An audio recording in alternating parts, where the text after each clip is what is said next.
Hello বন্ধুরা, আজকে এক দিদিভাই কমেন্ট করেছে যে দাদা তুমি এত খাও ভালো মন্দ, মোটা কেন হচ্ছ না? তো বন্ধুরা দেখো, তোমাদের আজকে বললো আমি কেন মোটা হয়নি।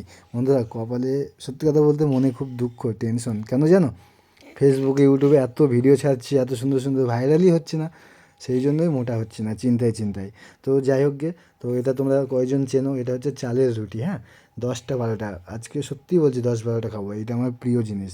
সাথে এই যে মাংস কষা, চালের রুটি, 10 থেকে 12টা রুটি খাবো। 15-16টা রুটি আছে এখানে, আর আমার মাম্মামও খাবে দুটো।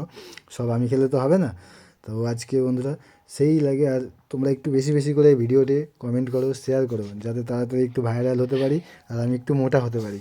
নাহলে এত খাচ্ছি, মোটা আর হচ্ছি না। সবাই বলছে শগুন, কেউ বলছে শুটকি মাছ। কী আর বলবো বন্ধুরা, তোমাদের এই কমেন্ট পড়তে পড়তে আমার মানে ভিডিও করার ইচ্ছেটাই মানে আর থাকে না। এরকম খারাপ কমেন্ট কেউ করে বলো বন্ধুরা? আমি এত খাই, দেখছো তো তোমরা আমি কত খাই, তাও মোটা যদি না হয় কী করবো? ভাইরালই হচ্ছে না, কবে ভাইরাল হবো?